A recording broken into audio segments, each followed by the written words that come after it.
Halo semua, pada presentasi kali ini saya akan menjelaskan mengenai leadership teori yang terdiri dari bagian-bagian ini. Sebelumnya perkenalkan, nama saya Vanessa Argitajab dari Universitas Pelita Harapan, jurusan Teknik Industri 2019.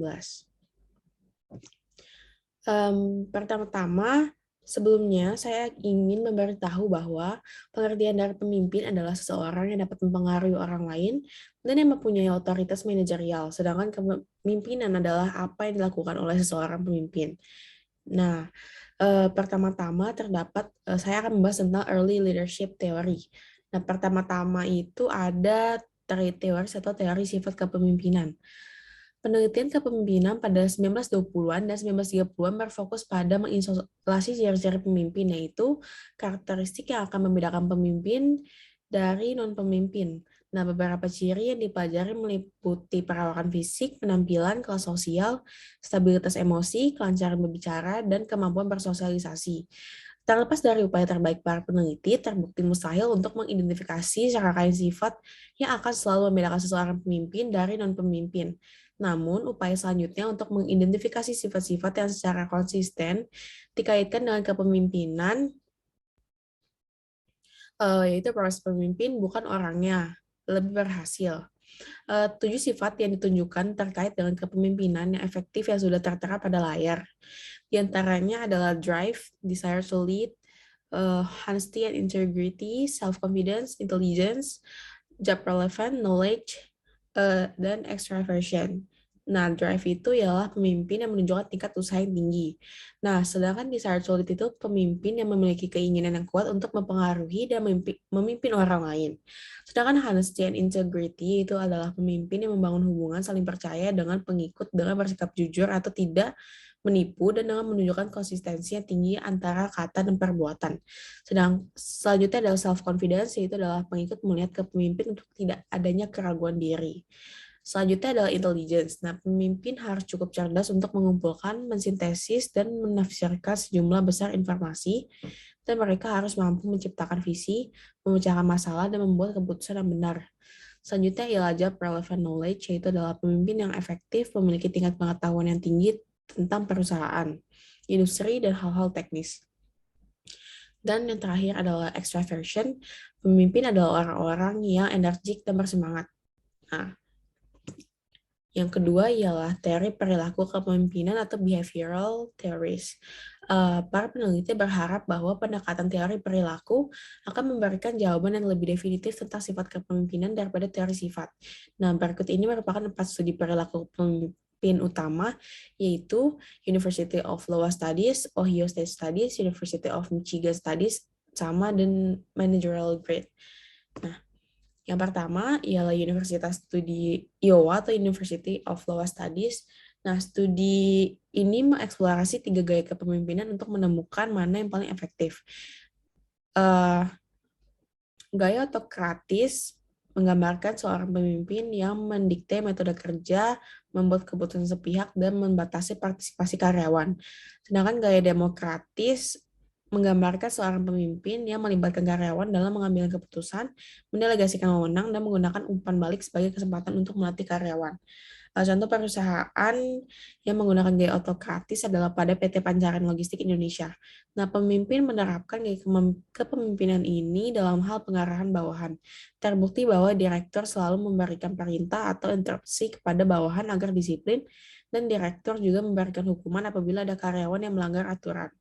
Selanjutnya, contoh perusahaan yang menggunakan gaya demokratis adalah pada PT Arta Surya Jaya. Peneliti mengamati bahwasanya perusahaan memiliki sosok pemimpin yang sangat disegani dan dihormati oleh setiap karyawan. Dalam kepemimpinannya, beliau selalu memberikan motivasi dan ajakan untuk maju terhadap karyawannya. Pemimpin memberikan banyak informasi kepada bawahannya dan mengajak para bawahannya untuk menyelesaikan permasalahan atau tujuan dari perusahaan. Selanjutnya ialah Ohio State Studies. Nah, Studi ini mengidentifikasi dua dimensi penting dari perilaku pemimpin. Yang pertama disebut struktur inisiasi, yang mengacu pada sejauh mana seorang pemimpin mendefinisikan perannya dan peran anggota kelompok dalam mencapai tujuan. Nah, ini termasuk perilaku yang melibatkan upaya untuk mengatur pekerjaan, hubungan kerja, dan tujuan. Yang kedua disebut pertimbangan, yang didefinisikan sebagai sejauh mana seorang pemimpin memiliki hubungan kerja yang ditandai dengan saling percaya dan menghormati ide dan perasaan anggota kelompok. Selanjutnya ialah University of Michigan. Nah, studi kelompok Michigan juga muncul dalam dua dimensi kepemimpinan, yang mereka disebut berorientasi pada karyawan dan berorientasi pada produksi. Pemimpin yang berorientasi pada karyawan digambarkan menekankan hubungan interpersonal. Gaya kepemimpinan ini mengutamakan untuk memotivasi dari mengontrol bawahan, dan bahkan dalam beberapa hal bawahan ikut berpartisipasi dalam mengambil keputusan yang terkait dengan bawahan. Sebaliknya, para pemimpin yang berorientasi pada produksi cenderung menekankan aspek tugas pekerjaan. Berbeda dengan penelitian lain, para peneliti Michigan menyimpulkan bahwa pemimpin yang berorientasi pada karyawan mampu mendapatkan produktivitas kelompok yang tinggi dan keputusan anggota kelompok yang tinggi. Contohnya itu ialah pada pegawai Lembaga Penjaminan Mutu Pendidikan Provinsi Maluku. Hasil pengujian hipotesis didapati bahwa terdapat pengaruh yang positif dan signifikan antara gaya kepemimpinan, berorientasi tugas, dan berorientasi bawahan secara bersama-sama terhadap kedisiplinan pegawai Provinsi Maluku. Nah, kedisiplinan pegawai ini ditentukan pula oleh sumbangan pengaruh gaya kepemimpinan berorientasi tugas dan bawahan sebesar 27% apabila diterapkan secara bersama-sama oleh pimpinan lembaga. Ternyata lebih besar sumbangan pengaruh kepada disiplinan pegawai sebesar 27% apabila kedua gaya kepemimpinan berorientasi tugas dan bawahan dapat diterapkan secara bersama-sama oleh pimpinan lembaga. Selanjutnya yang keempat itu ada the managerial grid. Nah, dimensi perilaku dari studi ini memberi dasar untuk pengembangan grid dua dimensi untuk menilai gaya kepemimpinan. Nah, managerial ini menggunakan dimensi perilaku yang bagian vertikal pada gridnya berisikan tentang kepedulian terhadap orang, sedangkan bagian horizontalnya itu kepedulian untuk produksi. Nah, skala terendahnya ialah 1 dan tertingginya adalah 9. Sayangnya, kisi-kisi ini tidak memberikan jawaban atas pertanyaan tentang apa yang membuat seorang manajer menjadi pemimpin yang efektif. Jadi ini hanya menyediakan kerangka kerja untuk mengkonseptualisasikan gaya kepemimpinannya. Selanjutnya saya akan membahas tentang contingency theories leadership. Yang pertama terdapat teori kepemimpinan situasional Hersey dan Blanchard. Nah, mereka mengembangkan teori kepemimpinan yang telah memperoleh pengikut yang kuat di antara spesialis pengembangan manajemen. Nah, model ini yang disebut teori kepemimpinan situasional atau biasa disingkat dengan SLT adalah teori kontingensi yang berfokus pada kesiapan pengikut. Nah, SLT menggunakan dua dimensi kepemimpinan yang sama yang diidentifikasikan Fiedler, yaitu adalah tugas dan perilaku hubungan. Namun, mereka melangkah lebih jauh dengan mempertimbangkan masing-masing sebagai tinggi atau rendah dan kemudian digabungkan ke dalam 4 gaya kepemimpinan spesifik yang dijelaskan sebagai berikut, yaitu adalah terdapat telling, selling, participating, dan delegating. Nah, komponen terakhir dalam model adalah 4 tahap kesiapan pengikut yang terdiri dari R1, R2, R3, dan R4 yang penjelasan lebih lanjutnya bisa dilihat pada layar. Nah, SLT memiliki daya tarik intuitif. Ini mengakui pentingnya pengikut dan dibangun di atas logika bahwa para pemimpin dapat mengimbangi keterbatasan kemampuan dan motivasi pengikut mereka. Contoh yang saya ambil ialah pada CV Tritunggal Abadi. Nah, berdasarkan analisis dari pembahasan yang telah dilakukan, kesimpulan yang didapat dari penelitian ini adalah tingkat kesiapan kedua bawahan di CV ini sangat tinggi, yaitu masuk ke R4. Tingkat kesiapan yang tinggi menunjukkan bahwa kedua bawahan memiliki kemampuan dan kemauan yang tinggi dalam mengerjakan tugasnya. Hal ini terbukti bahwa kedua bawahan memiliki rasa percaya diri yang tinggi dalam menyelesaikan tugas, selalu melaporkan hasil perkembangan tugas yang sedang dikerjakan, dan membagikan kabar baik maupun buruk kepada pimpinan CV ini. Gaya kepemimpinan yang diterapkan oleh pimpinan CV ini adalah gaya kepemimpinan selling. Gaya kepemimpinan selling menunjukkan perilaku tinggi tugas dan tinggi hubungan. Nah, selanjutnya saya akan masuk ke path goal model atau model jalur tujuan yang dikembangkan oleh Robert House. Teori jalur tujuan ini mengambil elemen kunci dari teori motivasi harapan.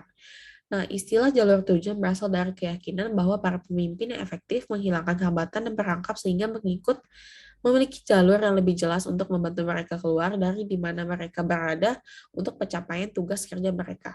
Nah, pendekatan ini menyatakan bahwa tugas pemimpin adalah membantu pengikut dalam mencapai tujuan mereka dan memberikan arahan atau dukungan yang diperlakukan untuk memastikan bahwa tujuan mereka sesuai dengan tujuan kelompok.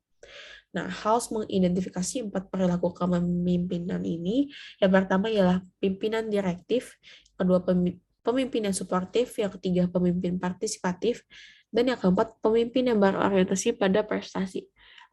Penjelasan lebih lanjutnya juga bisa dilihat pada tampilan ini. Berbeda dengan pandangan Fiedler bahwa seorang pemimpin tidak dapat mengubah perilakunya, House berasumsi bahwa pemimpin fleksibel dan dapat menampilkan salah satu atau semua gaya kepemimpinan ini tergantung pada situasinya. Seperti yang diilustrasikan pada gambar ini, teori jalur tujuan mengusulkan dua variabel situasional atau kontingensi yang memoderasi hubungan perilaku hasil kepemimpinan. Contoh yang saya ambil pada kali ini ialah pada Supervisor Garmen di Kecamatan Kelari, Kabupaten Karawang. Supervisor Garmen melakukan gaya kepemimpinan PETGOL yang terdiri dari direktif.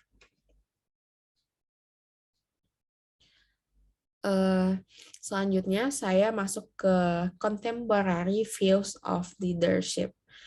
Yang pertama, terdapat kepemimpinan transformasional transaksional. Nah, banyak teori kepemimpinan awal memandang pemimpin sebagai pemimpin transaksional, yaitu pemimpin yang memimpin terutama dengan menggunakan pertukaran sosial atau transaksi. Nah, sedangkan pemimpin transaksional membimbing atau memotivasi pengikutnya untuk bekerja menuju tujuan yang telah ditetapkan dengan menukarkan imbalan atau produktivitas kerja. Namun tipe pemimpin lain yaitu pemimpin transformasional merangsang dan menginspirasi atau mengubah pengikut untuk mencapai hasil yang luar biasa. Contoh transformasional yang saya ambil ialah pada PT Wonojoyo Prima Mandiri Tulung Agung. Dengan cara menata perusahaan menjadi lebih baik dengan menciptakan lingkungan organisasi yang kondusif dengan cara membenahi kantor agar lebih nyaman bagi karyawan, membiasakan karyawan yang bertegur sapa yang satu dengan yang lain sehingga karyawan tidak mengalami stres dalam bekerja. Contoh pada yang transaksional ialah dilakukan oleh Pemprov DKI Jakarta mengenai pembasmian tikus di ibu kota. Wakil Gubernur DKI Jakarta Jarod Syafil Hidayat meminta seluruh lurah di ibu kota mengampanyekan gerakan itu. Selanjutnya ialah charismatic visionary leadership atau kepemimpinan karismatik visioner. Yang pertama ialah pemimpin karismatik, yaitu pemimpin yang antusias dan percaya diri, yang kepribadiannya tindakannya mempengaruhi orang untuk berperilaku dengan cara tertentu. Nah, beberapa penulis telah berusaha untuk mengidentifikasi karakteristik pribadi dari pemimpin karismatik. Analisis paling komprehensif mengidentifikasi 5 karakteristik tersebut. Mereka memiliki visi, kemampuan untuk mengartikulasikan visi itu, kemauan untuk mengambil risiko untuk mencapai visi itu, dan kepekaan terhadap lingkungan, kendala dan kebutuhan pengikut dan perilaku yang tidak biasa. Contohnya itu ya oleh pemimpin yang punya karisma adalah Jack Welch, yaitu adalah mantan CEO General Electric. Meskipun istilah visi sering dikaitkan dengan kepemimpinan karismatik, kepemimpinan visioner berbeda. Itu adalah kemampuan untuk menciptakan dan mengartikulasikan visi masa depan yang realistis, kredibel, dan menarik yang memperbaiki situasi saat ini. Nah, visi organisasi harus menawarkan citra yang jelas dan menarik yang menyentuh emosi orang-orang dan menginspirasi antusiasme untuk mengejar tujuan organisasi. Nah, itu harus mampu menghasilkan kemungkinan yang inspiratif dan unik dan menawarkan cara-cara baru dalam melakukan hal-hal yang jelas lebih baik bagi organisasi dan anggotanya. Contoh yang seorang visioner adalah Ridwan Kamil atau yang sering disebut sebagai Kang Emil. Beliau merupakan Gubernur Jawa Barat periode 2018 sampai 2023 dan pernah menjadi Wali Kota Bandung periode 2013 sampai 2018. Nah, dalam menghadapi pandemi COVID-19 ini, beliau aktif melakukan strategi-strategi yang inovatif. Selanjutnya yang terakhir ialah tim leadership atau kepemimpinan tim. Nah, karena kepemimpinan semakin terjadi dalam konteks tim dan semakin banyak organisasi yang menggunakan tim kerja, peran pemimpin dalam membimbing anggota tim menjadi semakin penting. Nah, satu studi melihat organisasi yang mengorganisasi diri di sekitar tim karyawan menemukan tanggung jawab umum tertentu dari semua pemimpin. Nah, tanggung jawab pemimpin ini termasuk melatih, memfasilitasi, menangani masalah disiplin, meninjau kinerja tim dan individu, pelatihan, dan komunikasi. Namun, cara yang lebih bermakna untuk menggambarkan pekerjaan pemimpin tim adalah dengan fokus pada dua prioritas. Yang pertama ialah mengelola batas eksternal tim, dan yang kedua ialah memfasilitasi proses tim.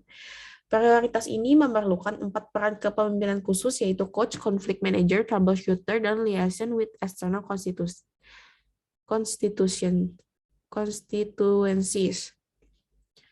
Berikut ini merupakan referensi yang saya pakai dalam membuat video ini. Sekian video dari saya. Terima kasih telah menonton dan semoga bermanfaat untuk kalian semua. Dan mohon maaf jika terdapat salah-salah kata. Terima kasih.